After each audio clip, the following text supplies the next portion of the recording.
I sent my daughter-in-law $800 for my grandson's flu medicine. She used it to book a ski resort and called me a useless old woman in the family group chat. It's strange how one sentence can change your entire world. One careless message sent in the wrong thread, seen by the wrong person at the wrong time, and suddenly the cracks you've spent years covering up all shatter into truth. That's exactly what happened to me last Thanksgiving. My name is Eleanor Bennett. I'm 59 years old, a retired high school English teacher, and a widow of 6 years. I live alone now in a modest apartment outside Providence, Rhode Island. It's not glamorous. Some days the heat creaks and the faucets whistle, but it's mine. It's where I've kept my husband Richard's books untouched on the shelf, where I still wear his old college sweatshirt on lonely mornings, and where I wait for the rare visits from my son, Mark, and his family. Mark is 36 now, tall, quiet, always a little emotionally distant but polite enough. He married Brianna 10 years ago. She's sharp, polished, knows her wines and labels. To be honest, she's never liked me much. She calls me Ellie with that frozen smile, even though I've always asked to be called Mom. But I tried, for Mark's sake, and for their kids, Lily, 16, who barely looks up from her phone, and Connor, 14, whose voice I can barely remember. I send money to them each month. $800, sometimes more if Mark says there's an emergency. Brianna needed help with the kids' braces. Then there were job losses, a car issue, a rent hike. I never questioned it. I believed them. I wanted to stay connected. I wanted to matter. When Mark finally promised they'd come to Thanksgiving this year, my heart fluttered with something I hadn't felt in a long time, hope. I started preparing 2 weeks ahead.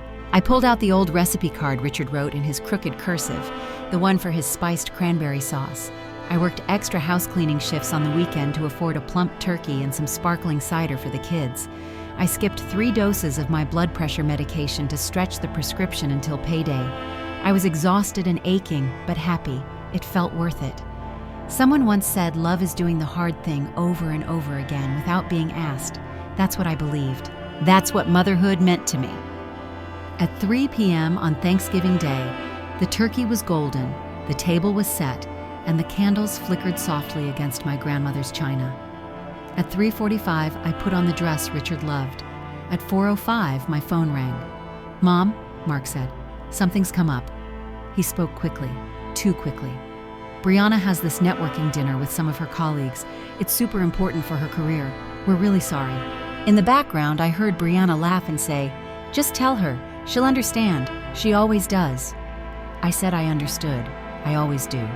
After I hung up, I wrapped the turkey in foil, then the stuffing, then the pies, one by one, like little coffins for the hope I had stitched together.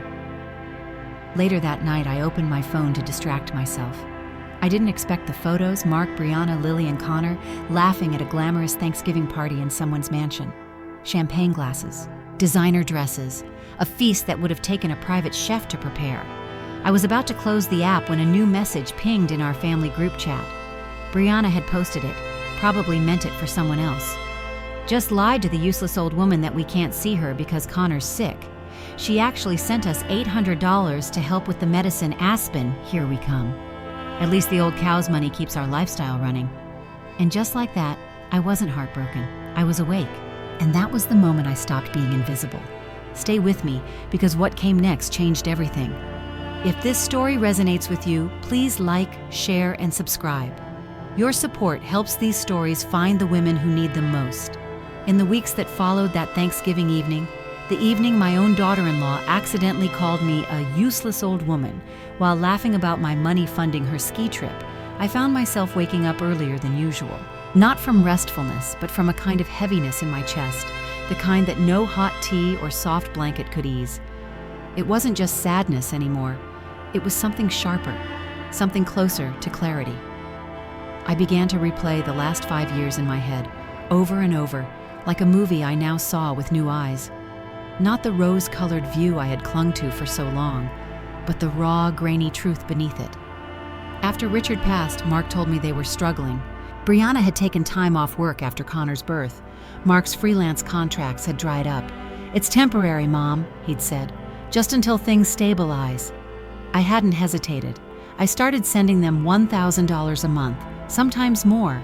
Rent, groceries, kids' expenses, whatever they said they needed, I believed. I wanted to believe. I didn't want my grandchildren growing up with the kind of quiet desperation I had seen in my own mother's eyes during the winters of my childhood. To make ends meet, I cut corners quietly, skipped meals, took cleaning jobs at night, cut my pills in half even when my chest throbbed or my hands went numb. When I couldn't afford a ride home after subbing, I walked instead, sometimes in rain, sometimes on icy sidewalks, pretending the cold didn't reach my bones. The apartment I live in isn't big, just 3 rooms, a thrift store couch, and faded curtains Richard once hung for me as a surprise. But even that seemed not enough for Brianna. On their rare visits, always brief, always rushed, she'd wrinkle her nose when she walked in. "Is that mildew?" she once asked. "No," I answered, "just old pipes." She nodded and smiled, tight-lipped, then whispered something to Mark. They both laughed. I pretended not to notice. Lily and Connor, my sweet grandchildren, barely looked up from their phones.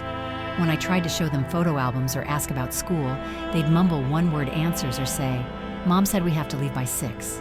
One afternoon, when Lily mentioned struggling with algebra, my heart lit up. "I taught math for over 30 years, I offered gently. "I could help," Brianna cut me off with a laugh that wasn't cruel, just dismissive. "No offense, Ellie, but they're using modern methods now. We've hired a top-tier online tutor. It's just more effective." That stung. Not just the words, but how easily I accepted them. How quickly I quieted my voice in my own home. Then came my 59th birthday. I didn't expect a party, not even flowers, but a phone call, a message, a single acknowledgement that I was alive? Nothing. I baked Richard's chocolate cake anyway. It was tradition. He used to call me his December girl and make the cake himself, leaving powdered sugar in the shape of a heart on top. This time, I made a single-layer version, just 1 candle. I lit it and whispered to no one, "Happy birthday, Elle." That night, the silence in the apartment rang louder than any music. I picked up my phone, thinking maybe they'd posted something in the family group chat. A small photo, a happy birthday grandma text, anything. Instead, I stumbled upon another live thread. Brianna, again, typing too quickly, too carelessly. "Just told the old woman we're too busy to visit again this weekend. She bought it. Honestly, I don't even feel bad. Her place smells like sadness." Mark responded just seconds later, LMAO. "Once we finally sell Dad's lake house, we'll have a clean break. She doesn't even know it exists. Just keep playing nice till then." I stared at the screen, my hand frozen over the cake knife. The rest of the candle melted slowly into the frosting. My husband's lake house, the one he bought during our retirement planning? I thought we'd sold that after his death. Apparently Mark hadn't. Apparently I hadn't mattered enough to be told the truth. That night, I didn't cry. I didn't throw anything. Instead, I felt something inside me stiffen, like an old foundation being reinforced. That was the night my heartbreak turned into awakening. The next morning, I nearly canceled my doctor's appointment. What was the point? I'd been ignoring the chest pains for weeks, but something, maybe pride, maybe instinct, dragged me there anyway. Dr. Patel looked at me with concern as she adjusted the blood pressure cuff. "Eleanor," she said, "your numbers are dangerously high. You're at serious risk for stroke or worse." I shrugged, numb. "I've been under stress." She paused. "Do you want to talk about it?" And for the first time, I did. I told her everything, about the money, the Thanksgiving dinner, the chat messages, the lake house. She listened, her eyes growing darker. "Eleanor, I'm not supposed to say this, but my sister-in-law works in Brianna's department. Brianna makes well over $120,000 a year. And last I heard, Mark has been working full-time at a brokerage downtown for almost a year now." My stomach turned. "They've been lying to me," I whispered. "No," she said gently. "They've been using you." And just like that, something shifted again. A part of me that had been asleep for years was beginning to stir. Not rage, not revenge, but resolve. And it was only just beginning. I didn't confront them immediately. That would have only triggered more lies, more manipulations, more tears on command. Instead, I did what I always taught my students in my literature classes: start gathering your facts before confronting your villain. The next morning, I quietly canceled the monthly transfer. No explanation, just silence. I walked into my bank and revoked every permission Mark ever had on my accounts. While there, I asked the manager if anyone had recently tried accessing my balances. He squinted at the screen. Actually, yes. There was an attempt from an unverified device last week, but it was blocked. I thanked him, smiled, and left with my stomach twisting. He had been watching my money like a vulture. At home, I dug through a drawer I hadn't touched in years and found a business card. It was yellowing at the edges. Walter Hicks, private investigator, Retta. I had met him through a neighbor once, years ago, after he helped her track down an estranged sister. Something about him had struck me as trustworthy. 3 days later, we met at a diner over black coffee and quiet understanding. I'm not looking for revenge, I told him. I just need the truth. I need to know how deep this betrayal goes. Walter nodded. Then let's find out. 2 weeks later, he called. Eleanor, he said gravely, you need to see this. We sat again, same booth.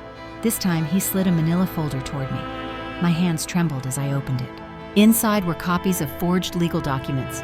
During the pneumonia I'd battled the year after Richard died, when I was barely conscious for days, Mark had used a temporary power of attorney to access my affairs.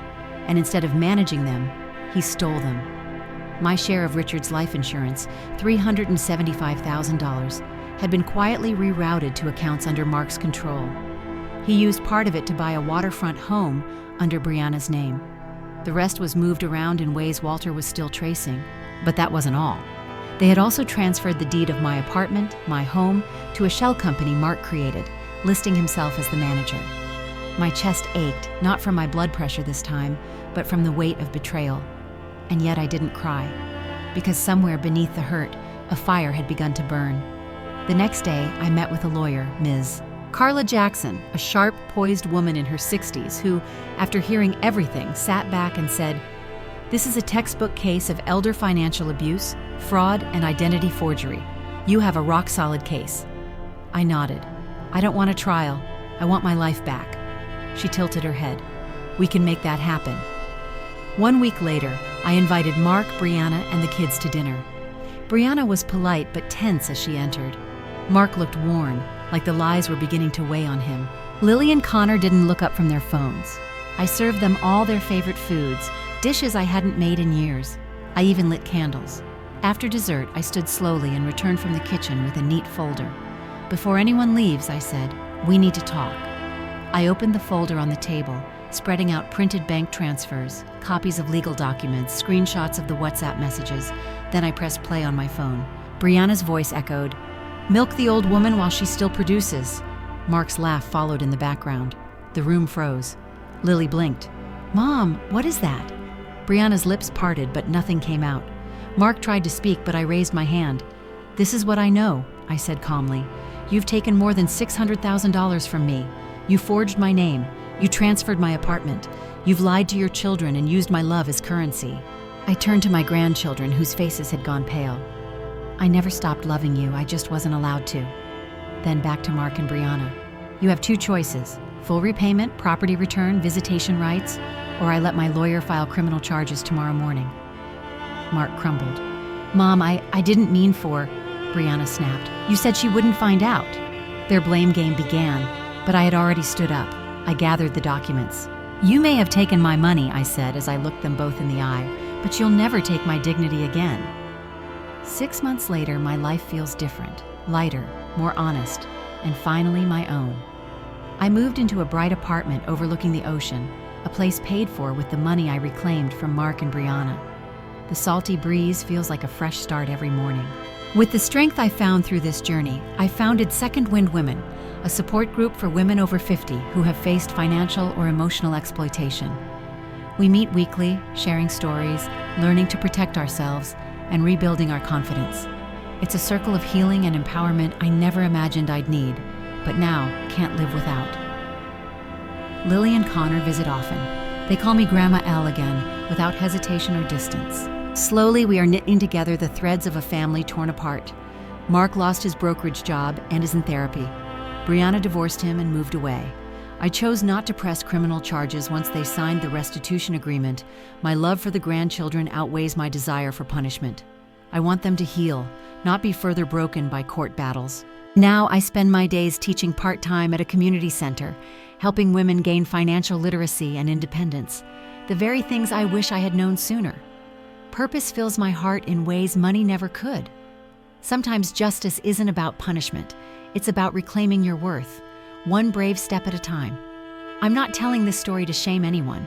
I'm telling it because I know there is someone out there who needs to hear this. You are not alone, and it's never too late to become visible again.